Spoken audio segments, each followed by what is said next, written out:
Let's talk about Banksy. Did you see, we actually just got a picture of Banksy? Not of Banksy, but of his work? Yeah, so, the other day he opened this, like, pop-up shop. I don't know what those are still, because I don't live in Los Angeles, but he opened one in London full of, like, I don't know, there was some, like, weird, like, trademark battle. Like, he wasn't selling merch, so, like, other people could since he wasn't. I don't know how it works. So he, like, you can't buy it, but it's technically for sale, so he kept the copyright or whatever. One of the items was it's called Screwed Up Morrissey, which he is. And it's just a crumpled up, vintage Morrissey poster, and it was, like, the description of it was, like, celebrate the rise of far-right Morrissey with this crumpled up poster of him. Which I love. I like it. I was going to talk about another piece that was just sent to us by Keir Hardy on Twitter. Yeah, so I was getting there because the Morrissey thing was like, oh, damn, he actually did something I like.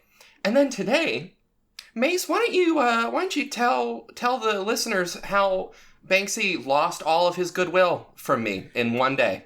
Okay, this is a tweet from Sotheby's, which already is bad news. Yep.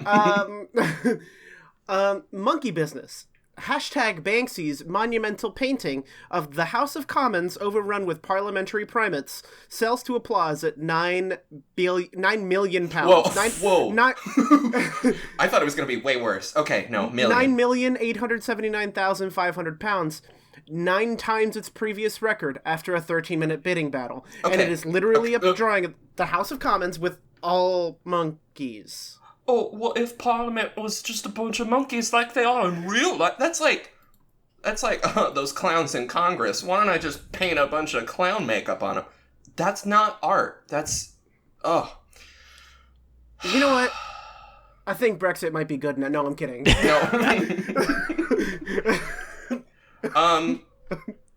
I guess that's the cold open.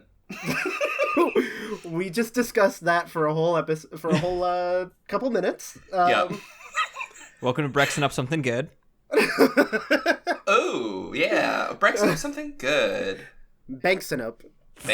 Oh. Yeah, that too. One of these days, we're accidentally going to do like a whole hour on Banksy. I think we kind of...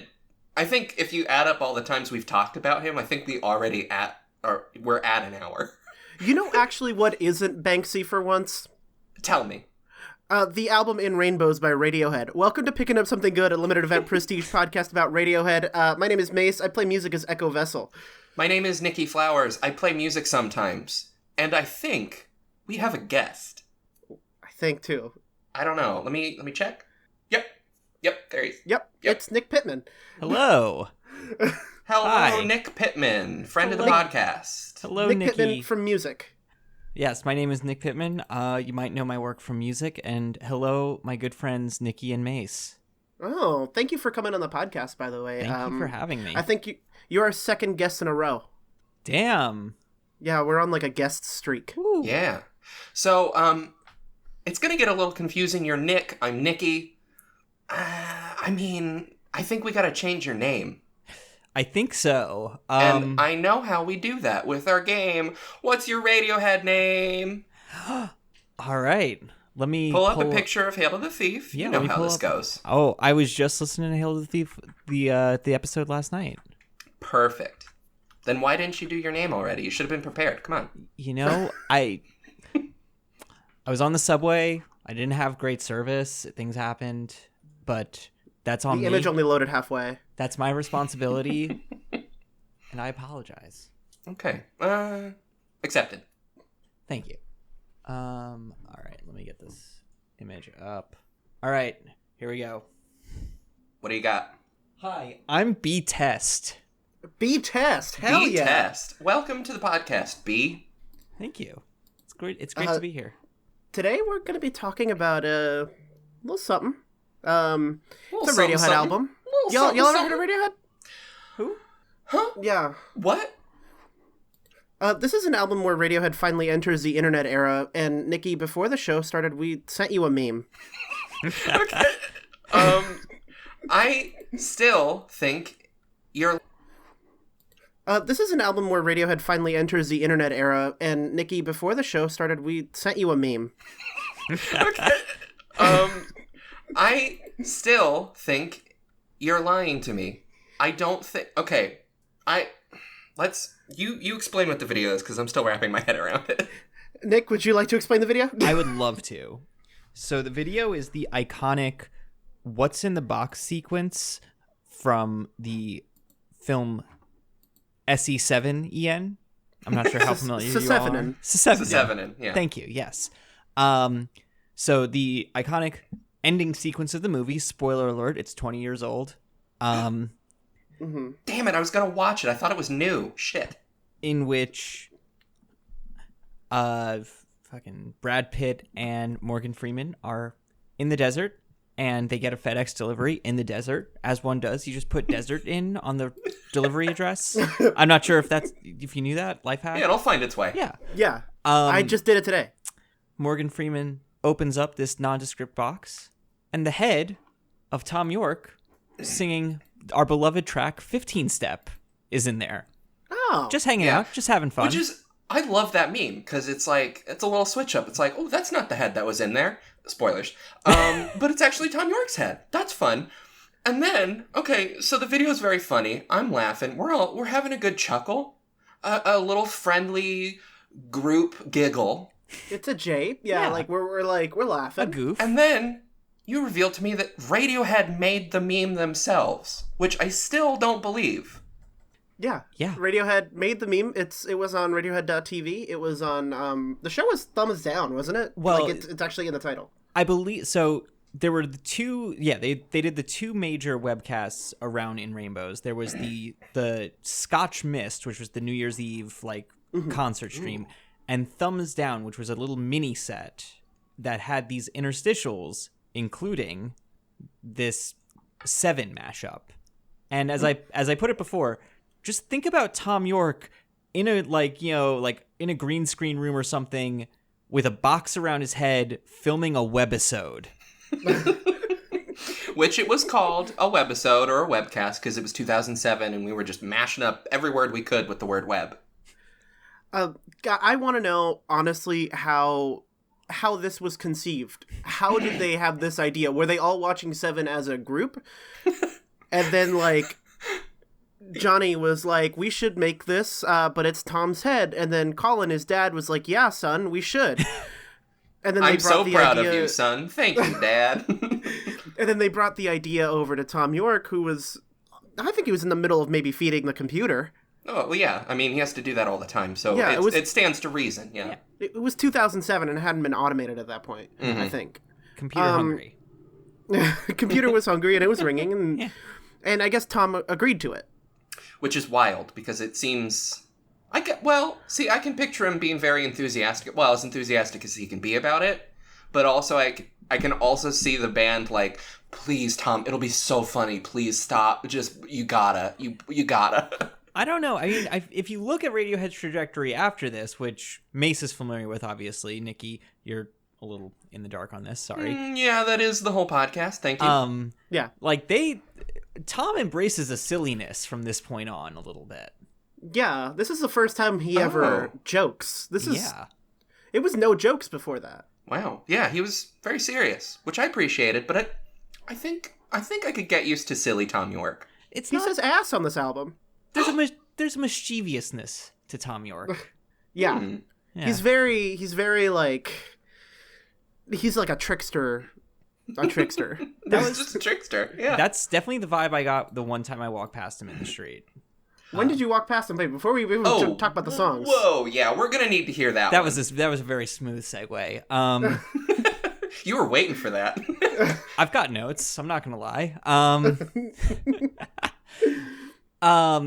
This must have been.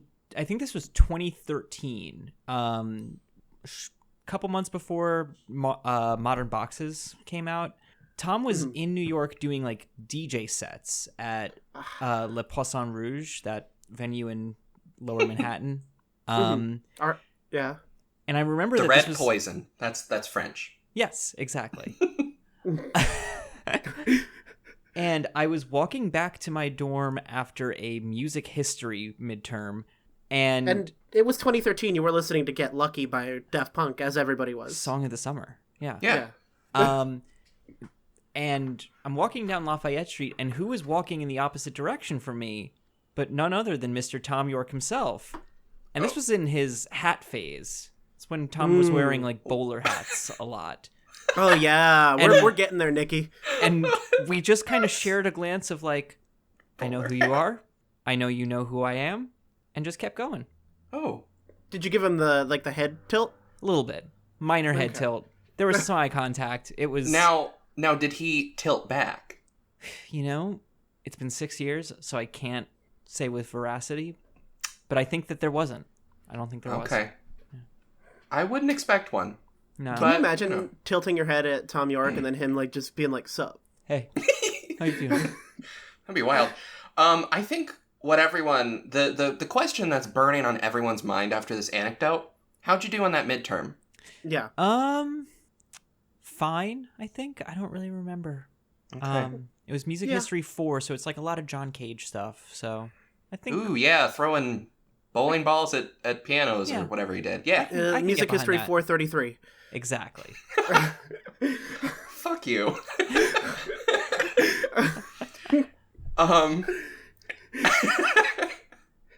Oh, when you were late to the class, I was a delusion of the tardy. we need to move on. He's just gonna keep doing this. So let's talk about 15 Step. All right. Let's talk about 15 Step by Radiohead. It's fucking great. It's a great song. Yeah, it's really good. It's immediately, like, right off the bat, like, this ain't Hail to the Thief. We're actually doing stuff here. This is a very horny album, if you haven't noticed. Yeah. The word that always got thrown around in reviews in 2007 was sensual. And yeah, it's... I have that at least twice in my own notes. That's wild. Yeah. There you go. No, 15 Steps, a great song. I was just, as I was reading up on this earlier, apparently this is a mostly live take. What? Oh. Yeah. According to Citizen Insane, which is like a oh my god, very comprehensive Radiohead fan site. Just an awful name, though. I'm sorry. I know. Yeah, it's the name of a B-side from Hail to the Thief. I'll make you listen to it next episode. Oh, it is? Yeah. Yes. Oh, no. The final version of the song is essentially a live recording the band had made right after the Christmas break in early January. What? Yeah. Ooh, so they were all full of eggnog, and they're like, oh yeah, let's bang this one out. You know, they had just sang Auld Lang Syne, and we're like, all right, let's get back to work, boys. On January 1st, 2007, at like 12:01. And they watched the ball drop because they do that every year as a band together. That's why they did the New Year's webcast, so that you could, drop the ball with them. Ooh. Yeah. But they didn't drop the ball on this track because it is very, very good. Probably, I'm going to be saying this a lot, so just fair warning. This is one of their better bass lines. Oh, hell yeah. Oh, yeah. Like, it just, and this is, I'm going to be saying this a lot too. It fucks. It fucks. It's immediately catchier than anything that was on Hail to the Thief. Phil's killing it. Mm-hmm. Let me just say, fucking killing it. I like this is 5/4, I think? Yeah, it's 5/4. Yeah. I love a good I'm just learning about time signatures, so I'm very excited to I don't music is fake, but there are some books that are telling me that there's like rules. Well, not rules. Music is just a mutually agreed upon lie. Ooh. Yeah. Yeah. Ooh, let's just have that sink in for a sec, because that was beautiful. When I was a kid, I was very, very adamant that, when I was a kid in, like, 2009, I was, like, 16 years old back then. Mm-hmm. You remember. Basically, I thought that this song and Peacebone by Animal Collective had a very similar opening, and that 2007 was just a really good year for, like, albums with chaotic openings, but then I'm realizing they're just completely diametrically opposed, like, opposites completely. Yeah, well, I mean, we were all dumb when we were 16. I see. Wow. I see Yeah, what you well- mean, though. There's a through line. No, but I get where you picked up on that. Yeah. It's this is a very, very, very good song, and this is, Nikki, the very first time I've heard you say something fucks right off the bat. Oh yeah, no, this is I was like, I remember being kind of nervous my first listen because I know I said I was picking up something pretty good with Hail to the Thief, but I listened to it again after we recorded, and It's our first revision. Ooh. yeah, I picked up, I turned on the transmitter again. I won't repeat the noises. You know what it sounds like. Yeah. It's funny because like all the other ones, save for Pablo Honey, the more I listened to them, the more I liked them. Mm-hmm. Mm-hmm. Hail to the Thief was the only one that the third listen was like, I don't know about this one. There's moments still, but like I was a little nervous coming into In Rainbows, and then 15 Step, I was like, oh, okay, no, I'm fine. Yeah, we're good. Can I tell you what Tom York thinks the songs on this album are about? Like he fucking knows anything? Yeah, sure. Fuck this guy. In interviews, Tom York has described the songs in Rainbows to be related to, quote unquote, that anonymous fear thing. Sitting in traffic thinking, I'm sure I'm supposed to be doing something else. And about the fucking panic of realizing you're going to die. And that anytime soon I could possibly have a heart attack when I next go for a run. Which is, that kind of checks out for this song. Yeah. That's and like, for a bunch of them. yeah, that's the anxiety of just sort of like living life, which is Radiohead summed up, basically. Yeah. This whole album has a "did I leave the stove on" kind of feeling for me. Oh, yes. absolutely. Oh, that you nailed it. Yeah. Yeah. Yeah. Like, I wouldn't call them full-blown manic episodes, but I get a little bit, I got mood swings. I got weird, I got a whole miasma of brain stuff.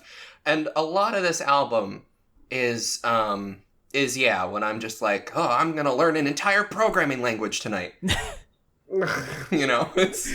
That's what this album is. Yeah. Speaking Tom of, York had to teach the computer a new programming language, and this is what resulted. well, that's the beginning of, that's what you're here at the beginning. The computer is hungry and it's angry. And Johnny's really on his max MSP shit here. Oh god, he is. Yeah. Hell. Oh, yeah. Mm-hmm. This is, I think, the first album where Johnny was truly like, it's time for a new computer. Uh-huh. And the he computer upgraded- is a cello. He upgraded from his friend, his French friend, Mr. Martineau, and he bought a 2007 MacBook Pro. He sure did. In Rainbows, the laptop album. I think The Eraser was the laptop album. Well, it was Tom's laptop album, and Tom was like, guys, check this thing out. We gotta do this. Check this new invention out, the laptop. Oh Right. yeah, how did y'all feel on the Eraser? Can I get a little spoiler? Yeah, the episode's not out yet. Yeah. Oh, yeah. Pick up something good. Picked up Oh, something? yeah. Yeah. Hell yeah. We picked up something pretty good, and we had a special guest. By the time this releases, the episode will be out. David Byrne was on the show. It was wonderful. Wow. That was awesome. Yeah. The Radiohead himself. Yeah. Yeah. The Radiohead. It was about time. Let's move on to Body Snatchers. Let's get this body snatched. Let's rock. This Let's rock and song roll. could snatch my entire body. Yeah. Yeah. Let me just say that right off the bat, because I thought 15 Step fucked. This fucks. I think In Rainbows has that kind of like, it kind of has that progression where it fucks and then it fucks. Yeah. Yeah. Like, it starts strong. It falls into a couple like ballads after that, but then it fucks. Oh yeah. Yeah. Like capital F. Nikki, what do you think of Body Snatchers? I want to hear kind of like a wider. How did they get so fucking catchy? I don't know. I mean, not that they weren't before, but they're really nailing in the hooks, like right off the bat. Another outstanding bass line. Just incredible stuff. I do this every episode. Ed isn't the bassist, or is he? Colin is bass. Colin, yeah. Yeah, okay. See, I'm gonna... That's not a bit. I literally can't remember. I'm sorry, Ed. I'm sorry I keep forgetting about you. We have a whole episode to him devoted to his new album coming up later on, so like you better respect him. Yeah, I better get started. But yeah, super great bass. I love the distorted guitar driving the whole thing. I kind of feel like it's got like a dash of OK Computer vibe. A little bit. Just Some a little electioneering. Just a little, just a sprinkle. Not super intense. It's like a fuzzier electioneering. Mm-hmm. Yeah. Is there, I feel like I'm detecting like a little bit of something being bit crushed too, which I appreciate. Kinda. Bit, yeah. Maybe. Like buried in the mix. Maybe that's just the distortion. I don't know. Yeah, welcome to patching up something good. Don't get me started. Point is, it's very good. This was one of those songs where when I first heard it, it was the day that In Rainbows came out. I believe it was, Nick, correct me if I'm wrong, October 10th, 2007? That sounds about right, yeah. And I paid $0 for it because I did too. It was the pay what you want release. Kind of the first on that scale that... Yeah. And it got a lot of publicity for that alone. Yeah, and then Trent tried it after that. He sure did. Right, riding Radiohead's coattails once again. Fucking Trent. Don't talk about my dad like that. Basically, the first time I heard the song was on the day In Rainbows released. I paid $0 for it, and I got 128 kilobyte MP3 of this album. That's what you get for $0. I mean, it was good enough for 2007. Yeah. I opened it up, and the song started, and I remember myself thinking, wow, this was free. Kind of in the way you would say, this website is free when talking about Twitter. Mm-hmm. Oh, yeah. When someone's just really owning themselves. Yeah. Oh, that's so good. What a rush. What do you think of Body Snatchers? What do I think about Body Snatchers? Yeah. Yeah. It fucks. It goes fucking hard. There we go. I really love the bridge on this song where that hard texture change happens. This is an album that's all about texture changes, I feel like, but when it goes from that super crunchy, distorted chorus into that super clean bridge with the acoustic guitar and sort of the really like warbly high like synth stuff, I'm just sort of like, I have arrived. Yeah, it's a super nice like a palate cleanser for the rest of the song, and then it goes right back into the distortion. I love that shit. Absolutely. And then it goes harder at the end. Yeah. Oh my god, it does. I feel like this song is like related in some way to A Punch Up at a Wedding. No. Because in the kind of like before the outro, you catch Tom kind of going no again. And I'm thinking, is he still mad about that review? I mean, it did ruin his whole life. Or no, he didn't say that. He said it ruined the event, right? I think. Right. Well, he's still bitter. You can tell. It kind of does feel like he's still mad about it. This Hail to the Leaf Cat in 2003, this came out in 2007. He was mad for 4 years. So I'm pretty sure he might rank that bad review above the Iraq War and things that happened that were bad. He might. I mean, to be fair, I still think about like something some kid at a park said to me that was mean, like when I was 4. You know what I mean? Like, I care. I know I have that same petty bone within me that I just, if I find that kid, don't even get me some started. Words. Yeah. Oh. I remember one time I went to SeaWorld. I was like 10. Come on. I went to SeaWorld. Yeah, I went to SeaWorld, and I had a ride attendant call me fat. Jeez. Yeah, and then I wrote like an adult. An adult. I had like then a ride attendant call me fat, and then I wrote 2 hit songs about it. Oh. And where's this attendant at? Not writing hit songs. Damn. Yeah. Boom. I never wrote 2 hit songs about it. I'm not Tom York. Oh, well. Hey, anyway, you want to see Tom York's nudes? A little bit. All right, let's open these bad boys up. All right, let's talk about Nude by Radiohead. Yeah. What an interesting choice for the band to record this all nude. And you can tell, like you can hear it. You hear that intimacy. Absolutely. Yeah. 100%. That's how Flea was in Atoms for Peace later on, because Red Hot Chili Peppers used to do that nude thing. Yeah. Before we actually talk about the song, have either of y'all made a song nude? Not to my knowledge. It's okay. This is a safe space. You can share. It's fine. Nobody listens. My whole new album was recorded nude. See, there you go. That's good. Now that I'm thinking about it, I think I have exclusively written music fully clothed. So that's something to change in the future. That's something to talk to my therapist about. Yeah. Yeah. No jokes. I actually have. Mm-hmm. But like not as like a choice. I just so. You know that song? I'm going to eat a VHS tape, and there's nothing you can do to stop me. Yeah, of course. Was that written nude? That was written not only nude, but I was kind of high on Adderall, and I did it in like an hour. I mean, they go hand in hand. Yeah. Yeah. Who yeah, among so it us? wasn't like a stylistic choice to do it high and nude, but I think... High and Nude is my favorite Radiohead song. God damn it. Okay, I'm gonna stop talking about my nudity and talk about this nudity. Nude is one of those songs that I told you was gestating for a very, very long time. Oh yeah? What? So how long? So this song was recorded and played during OK Computer. You can hear it in Meeting People Is Easy.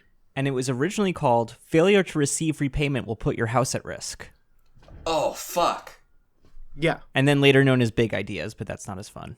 No, Yeah. What? I mean, nude is good, because it's like, it's a very intimate song, whatever. That first title, though, ooh, it's a sucker punch. It fits with the sort of suburban dread theme of this album. Yeah, and it was very, like, that title is extremely Tom York 1997. Oh, impeccably. It's very of its time. And I don't think it would fit here, but I do appreciate that is what it was called. This is it's like a nice, like, gentle come down from the previous two songs. Like, it's not so much of a mood change that it's like, oh, what's going on? But, you know, it's like it's nice. I like that it's here. Again, that fucking bass, though. Mm-hmm. That fucking bass, though. Like, I imagine them doing this in like a smoky jazz bar. In the nude. In the nude, obviously. It's one of those bars. Of course. We've all been there. Yeah. Yeah. And, you know, his falsetto, beautiful as ever. That one note. It's just, Oof. I know exactly which one you're talking about. Yeah. And I love it. Oh, the one where he tells you to go to hell? Yeah. Mm-hmm. This is one of the two songs on this record that have stems floating around. Oh, yeah. Because of the iTunes contest. There Let are me- stems. Let me get my grubby little paws on those stems. Is the other one Body Snatchers? Reckoner. Reckoner. Oh, that's right. I used to listen to just the guitar stem of this song to go to sleep because it is just so pretty, and Johnny does this palm muty thing where he just like scratches the strings in this percussive way, and it just, you listen to it in isolation and you're like, okay, like these people are really fucking good at what they do. Like, Yeah. Yeah, uh-huh. yeah. Johnny's a fucking genius. He is, and he was really on one this record. Oh. The whole album, honestly. He This is also was like on one. Yeah, this is also right after he started really getting into film scores. Like the There Will Be Blood score was 2007 too, I think. So, Oh, yeah. Which there is a little bit of that ties into the next song, but we don't have to go there just yet if we have more to say about Nude. There Will Be Blood. Wasn't that the Paul Thomas Anderson movie that starred Paul F. Tompkins? I was going to sure say, you were was. about to say Paul F. Tompkins. Paul F. Tompkins is in There Will Be Blood, and he's also in Magnolia. Yeah. Wait, okay, I haven't seen There Will Be Blood in a while. Where? The Where is back he? of his head is in a scene where Daniel Day-Lewis kind of like storms out of a little cottage, right? Yeah, I mean, he did a podcast episode about this. There's a show I Was There Too. I don't know if it's still running or not, but it's basically just like talking to a bunch of comedians about the minor bit roles in major films that they've done, and other like actors, but a lot of comedians. So Paul F. Tompkins got on there and just talked about how he and Paul Thomas Anderson have, been at parties together and are friendly because they both know Maya Rudolph, Paul Thomas Anderson's wife. Oh, I didn't know they were married. Yeah. I'm learning so much I think today. it's so cute that they let her husband make movies. I really think Oh, it's I That's know. adorable. so beautiful. Um, What a but sweetheart. yeah, basically, they've been acquaintances, and he was just like, "Hey, you want to be a like very minor character in this period piece that I'm doing, and Paul F. Tompkins was like, fuck yeah, why not? How could you say no to that? Yeah.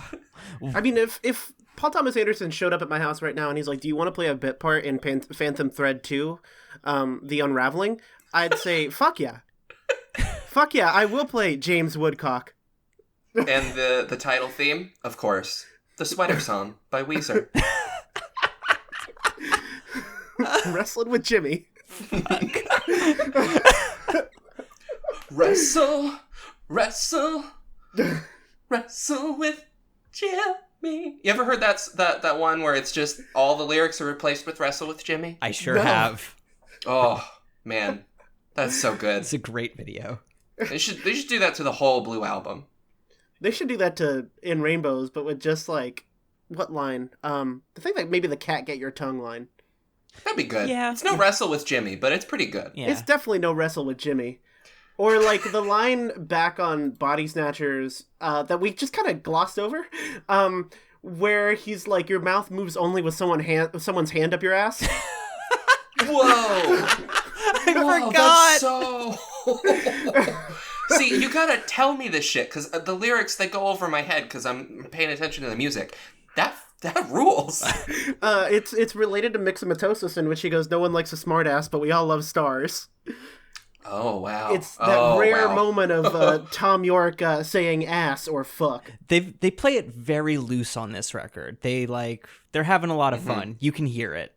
Yeah, they're like, this is pay what you want. We might as well just, whatever. I think that, I mean, I was thinking about this before, like, this is really kind of the turning point where Radiohead realized they don't have anything to prove anymore.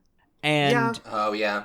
And I don't love their output after this record quite as much as I love this record. This is my favorite record of all time. But it just is crystallized so perfectly here, I feel like. Mm-hmm. Yeah. Like, you can sense that they finally realized it, and that's what this album is. Exactly. It's just them in the moment. It was like, oh shit, we can do whatever we want. Yeah, more or less. Which completely explains The King of Limbs. Which is, hey, we're going to do genre studies again. Oh, man. Nikki, we'll get to it. I understand that joke. We'll get to it. Okay. Are we done talking about nude? I think so. We gotta put some clothes on and jump into the sea with weird fishes. Hit the bottom and escape. Nikki? I went apeshit over these drums, first of all. Yep. And the whole thing. But like I said, Phil's really killing it this album. Oh God, yeah. The drum Shout sounds, out to Phil. The drum sounds on this record are so good. Nigel is on another one, and Phil, chef's kiss. Oh yeah, absolutely. So the drums, fantastic. I love the dissonance between the two guitar arpeggios, which again, gonna give that another chef's kiss. It's in the title of the song. Yeah, it's right there. They knew that was like, okay, yeah. Mm-hmm. This is about weird fishes, but it's also about these guitars. Arpeggios, you're gonna love this shit. Mm. That's a direct quote from Tom York. Also Ed is really earning his paycheck on this album with those backup vocals. Oh yeah. I've been wanting to talk about this for months. Oh, this I specific. think I told you about it. Oh, I know it. I know where this is going. Hit me. I need it. Second verse, where Tom starts singing "Turn Me On to Phantoms, I Follow to the Edge of the Earth." So according to Genius, in the background, Ed's the background vocalist, where he's going way out. But listen to this next time you listen to In Rainbows. It sounds like he's just going, Ed!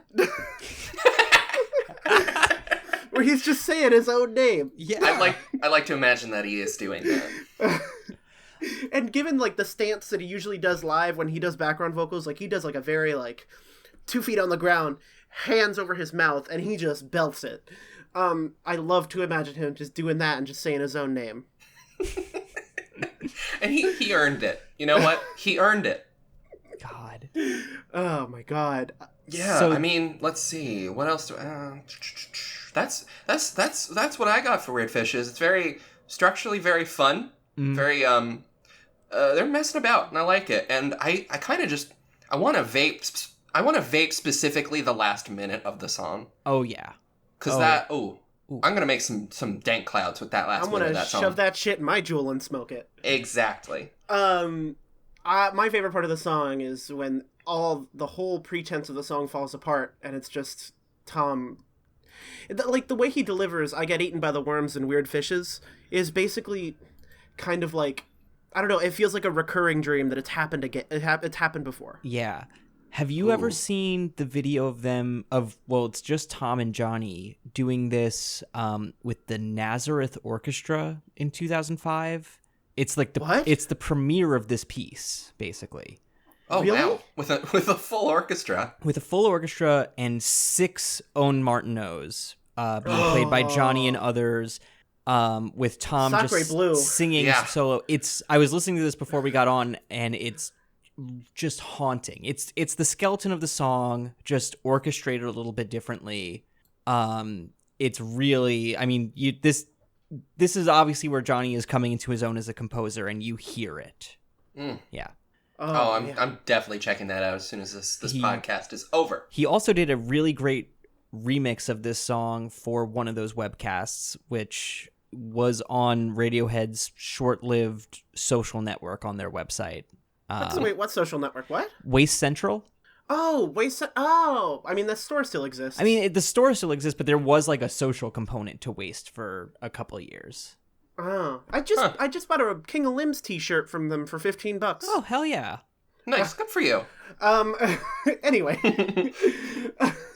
this song fucking rules. It is notably the only Radiohead song that my partner likes. And you know what? I do not blame her. Yeah, well, okay. Yeah, I don't blame her at all. It's a good, fucking great song. This is my favorite song on my favorite album. I realized recently, maybe that's because it's basically a twinkly emo song, but like... Ooh, yeah. It's got interlocking guitars. It's, a fast kind of jazzy drum, just like American football, and then just like nonsensical lyrics about hitting the bottom. Oh, yeah. Yeah. This is British football. Yeah. This is British football's never meant. It is. It is. Don't even joke. Wow. Speaking of emo, oh, here we go.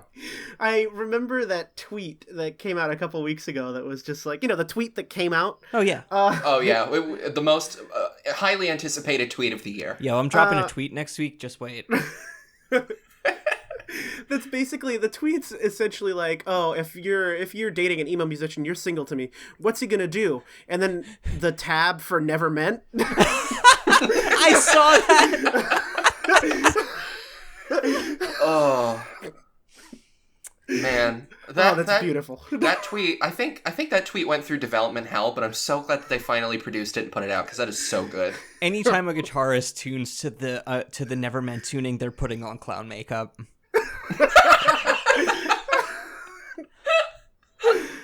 I say this as a person who has written songs in that tuning. Oh my god. Oh, I have a guitar sitting right there. I could. Don't do it. I could. But that's the thing. I won't, but like, it's like, when you're, you ever like stand on the edge of the cliff and just be like, I could just jump off right now. I won't, obviously, but like, what's stopping me? That scary feeling. 100%. Like when you're driving and you're like, damn, I could swerve and die right now. Yeah. That's how I feel about this guitar right now. I'm not even trying to bring it back to radio here, but that has always been sort of the interpretation that I take from I hit the bottom and escape, of like, you're not actually doing it, but you're thinking about doing it. Yeah. Yeah. Well, and yeah, thinking about doing it, but also like thinking about how easy it would be to do. Yeah. And how like frightening that thought is. Yeah, this is where like Radiohead's like Illusions with an A really hit for me, this record. Yeah. Yeah. Mm. There is what about their Illusions with an I? Well, they do some good ones on this next track. Oh, look at you. Oh. Yeah. Segway master over here. God damn. All I need. Can I say real quick? Yes, go ahead. That's it. Oh, shit. Basically, this album and Hail to the Thief are the songs that get passed around a lot as like image macros on Tumblr. Like Your Eyes, They Turn Me. I reblogged a few of those in my day. You reblogged the there one, I know it. I probably did unknowingly. That's the thing. Y'all know what I'm talking about. Oh yeah. I am quite familiar. You know, when you were 16 and got dumped, so you just posted photo posts for like a week? Just photo posts with lyrics on top of them and like fucking slanted Helvetica. I mean, I always loved little pastels. Yeah, I always loved the audio post with italicized lyrics underneath and no like tagging whatsoever. Mm-hmm. That was before. Do you remember before Tumblr had tags in the actual like embed? Mm-hmm. And it was just like you didn't know what the fuck you were gonna hear. Oh yeah! Oh, wow. Yeah. Some people with their, no shade on aesthetics, but some people would remove. You would post a song, and you would take the care of fucking tagging it just like perfectly. Yeah. And then people would reblog it and just remove all of it, and I'm like, why? For what? Just, they would call it, oh, well, it's for my aesthetic block. No, you're just trying to, oh, how dare we credit people? I worked so hard in these ID3 mines. Yeah. That's hard work. My hands That look took like all this, day. and your hands look like that. Let's talk about All I Need. This really is all I need. Really is. I mean, is this the album where even the ballads get you, Nikki? Oh, absolutely. This is okay. So I'm looking at my notes. This is the moment of the album where I start getting a little less coherent about my thoughts and just going, oh fuck, oh Jesus. This is the good point to do that. Oh, it's as soon as this kicked in, my brain just like, okay, so the bass. I keep saying that. I say that every episode, but I'm going to be saying it a lot this episode because they really fucking went for it. The really fuzzy bass on this one, like, it was like power scrubbing my brain. Like I couldn't come up with words. I was just so enmeshed within this song.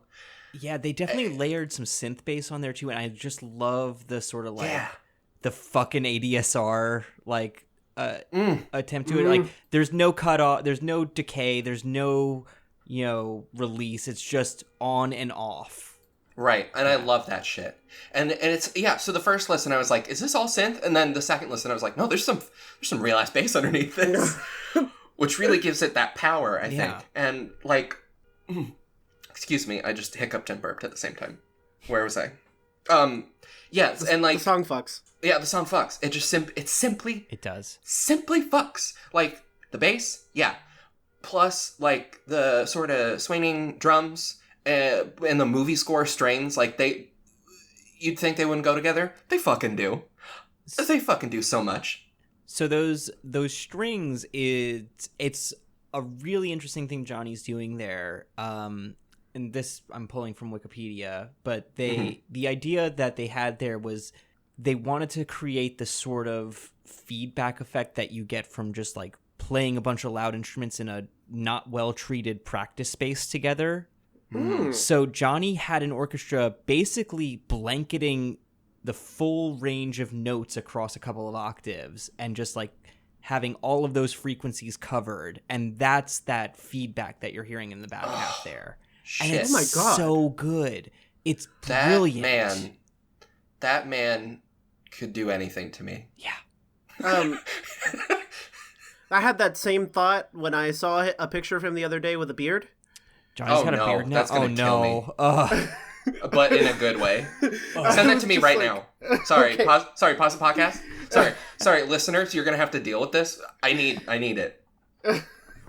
We'll get back to all I need in a second. Hold on. Where is it? Oh, here it is. Shit. Mace, this is all being kept in, so you better hurry. Yeah. I'm gonna drop it into the chat. I want right to see now, Hot Johnny too. into the Hangouts chat, and there it is. Go ahead and check it out. Oh, it's a Reddit link. I don't know if I trust this. Damn. Oh, I'm fanning myself right now. I gotta. I don't know if it's hot in this room or. Yeah, you've got to. Oh, I forgot to talk. I forgot we were doing a podcast. I wasn't talking. Yeah, you've got your own classical label. Oh yeah, you do. Oh. Holy shit. Oh boy. What were we talking about? We were talking about All I Need by Radiohead, which I am reading from Genius now. I'm really lightheaded. Hold on. Okay, go ahead. Reading from Genius now, the genius writing this annotation. It's fucking genius over here. This fucking genius thinks it's a sequel to Creep. No. About just categorically no. Basically a more graceful approach to the subject of unworthiness and unrequited love, which a band so famously explored in their breakout hit Creep, and I don't believe that for 1 second. No. I don't even think that's what Creep's about, even. No. Like, no. I think Creep's just about being an incel. Yeah. It's the incel anthem if incels had taste or were good people. And they aren't. You don't have to have taste to like Pablo Honey. Ooh. Ooh. Damn. Was that harsh? Well, I mean, we're talking about incels. I don't think it was harsh enough. We're just kind of we're a little flustered right now on this podcast. No holds barred. Yeah, okay. All I Need. Right. Okay. So I think let's talk about False Start by Radiohead. Wait, I just want to say about All I Need. Like, there is a moment in All I Need where I don't know what instruments are. Is that a glockenspiel? What is that? I think that's a glockenspiel. Yeah. Sure.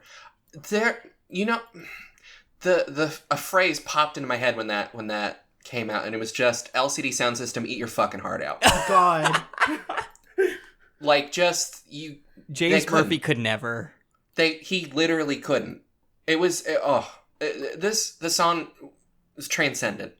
It was as a religious experience as that picture of Johnny Greenwood. What do you think Tom York thinks about James Murphy? Do you think they hate each other? That's an interesting question. Yeah, I don't. I feel like James Murphy would have like a passage on like Pow Pow 2 about how much he hates Radiohead because they're too like mopey or something. That's Spider-Man like, pointing at Spider-Man. And how 2019 Tom York would probably just be like, "It's cool, man. I'm dancing." Yeah. Yeah. Tom's just like, "Hey, man, I'm dancing myself clean. Leave me alone." Oh man, dance yourself clean rules. Let's talk about False Start by Radiohead. Let's do it. Yeah, let's do that before I start talking about This Is Happening. This is my favorite song on this record. Really? 100%. Interesting choice. It's not the studio version of the song that does it for me, and which is wonderful. Mm-hmm. It's the Scotch Mist version of the song. Ooh, Scotch Mist. That was the New Year's webisode, yes. Right? Yeah, the New Year's webisode. It's Tom and Johnny standing in a field in England, which there are a lot of fields in England. It's just one big field. And somebody is basically like, I don't know who's filming, but somebody's filming, and it's just Johnny on guitar, like acoustic guitar, and Tom just like singing, and it is out of this world. It's very good. Oh yeah, I gotta check that out. Oh, I just accidentally moused over Nigel Godrich, his link on Genius, and I finally know what he looks like. Oh, he looks like. How's his beard? He's got some beard. Okay. He looks like an electronic music producer. Yeah, he looks like an Englishman who would be making beats. Does he looks like Calvin Harris. In a bad way. Yeah. So, well, something to think about. Anyway, Nikki, what do you think about False Start? Again, this is where my notes get a little messy. But from what I remember, I very catchy. Like, they're really just, these melodies on this album are relentless. Like, they will not give us a break, and I love them for that.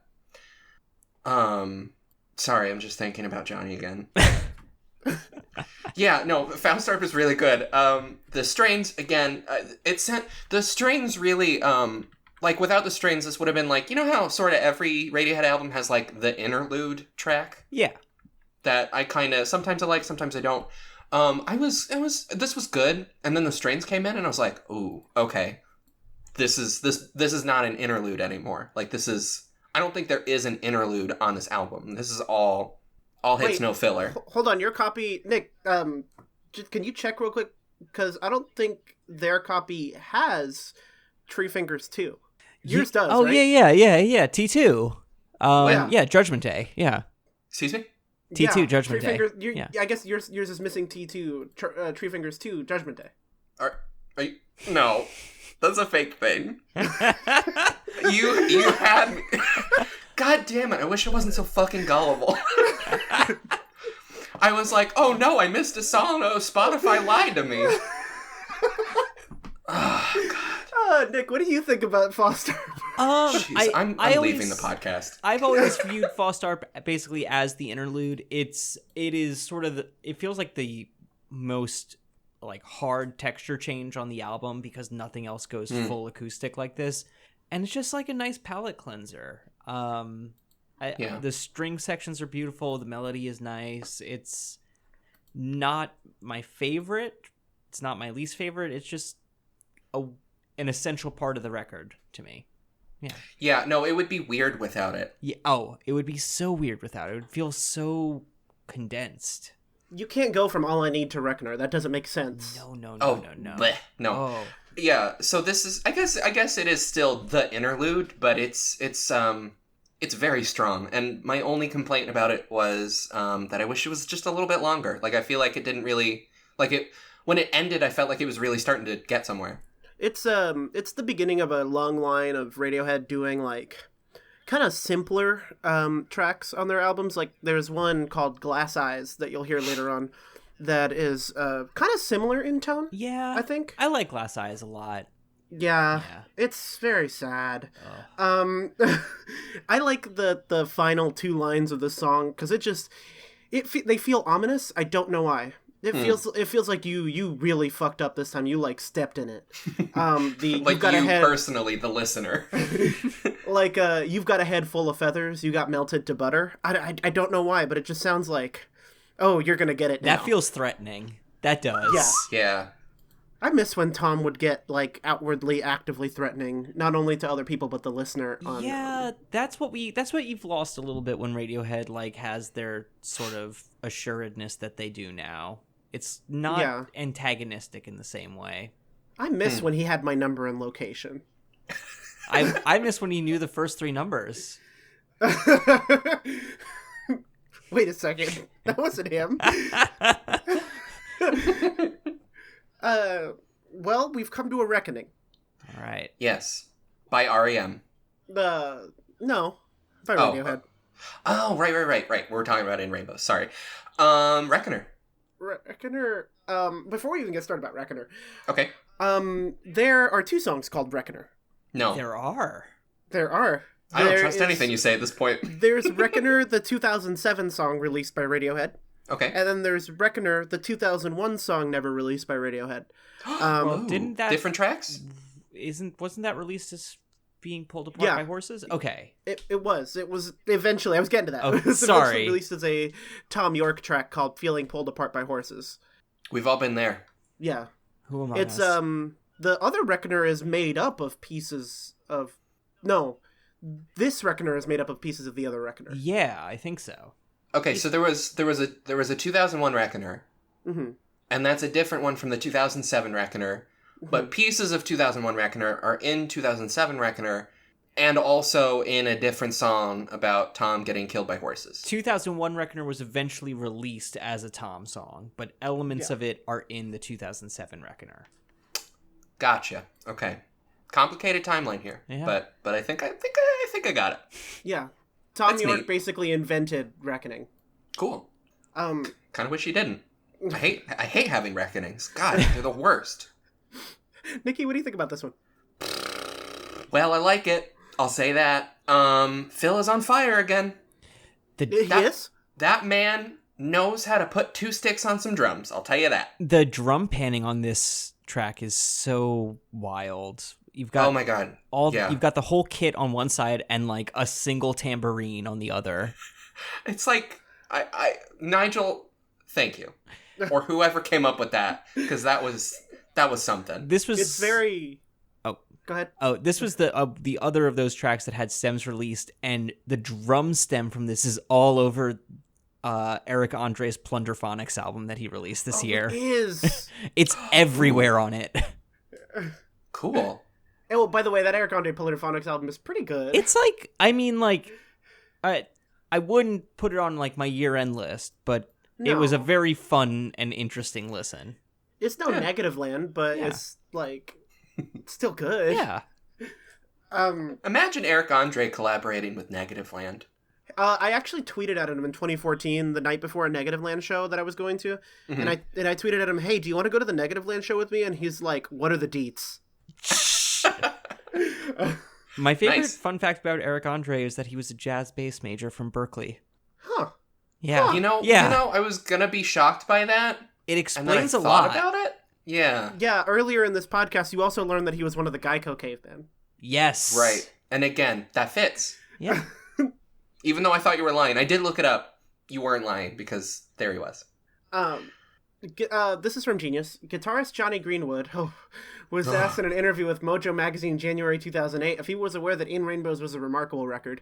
He replied, "Well, we spent more time on it than we should have done, and then you go a bit mental after a while. You listen to something like Reckoner and think, maybe this is just a bad breakbeat. No, it's not, Johnny, shut the fuck up. Now I can hear what's good about it. People around us were telling us it was really good, but what do they know? What do we know?"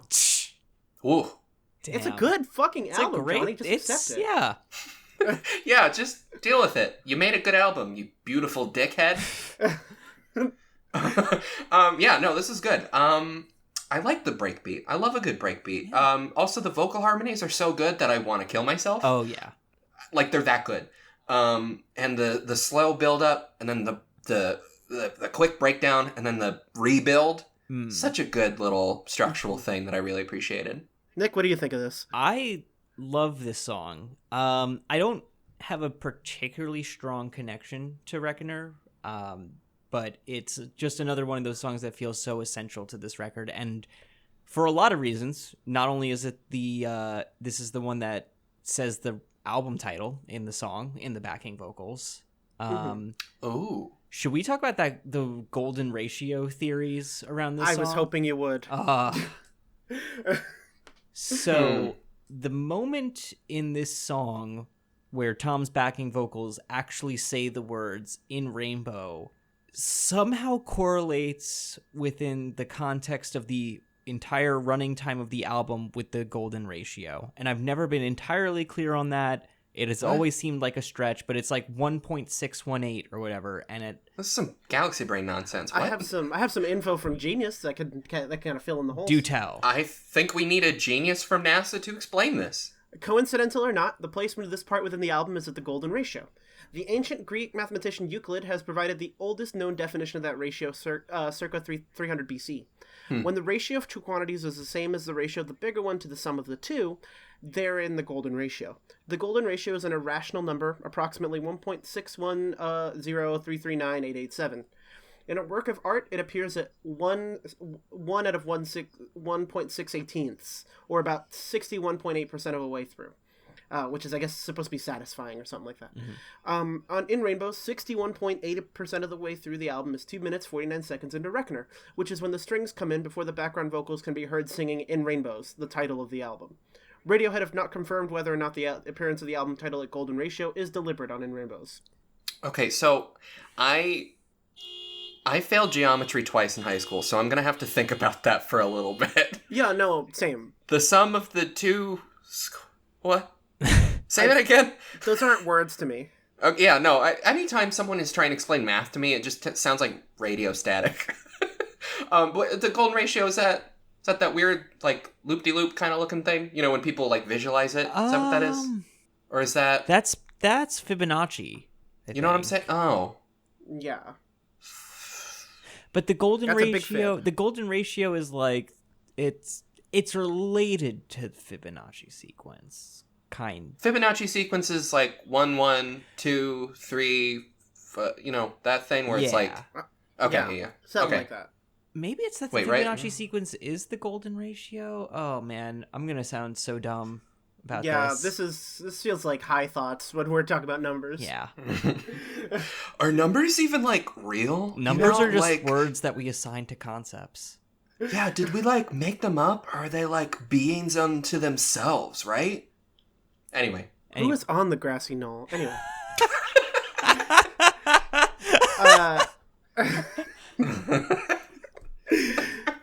Do we want to talk about House of Cards? I mean, if we have to. Yeah. Okay. Hello? Oh, Hello? Nick? Hello? Yeah, this is gonna be... Yeah. Hey, is this Tom? Hello, it's me, Tom York from Radiohead. Oh wow, Tom York from Radiohead. Hey, Wow. how's it going? I just very happy to be here. Oh, well, I'm glad to hear you being so positive. I'm very I'm glad happy to you're be here on The Late Show with Stephen Colbert. Oh, yeah. See, that was. You may be mistaken. This is picking up I something want good. to talk about A House of Cards. Oh, yeah, sure. By Go all ahead. means. The house. Mm-hmm. I was trying to build a house of cards to appease the computer. So, did the computer ask you to, or you just thought? No. Were they like punch No. cards? Does the computer eat punch cards? Like really old computers? Poker. Poker cards. Okay. They were poker cards. Okay. Yeah. Don't ever call them punch cards. Okay. Very sorry. Please continue. My apologies. So I was building cards for the computer in a house formation, and it wasn't enough for the computer. Wasn't enough cards? The computer ran away.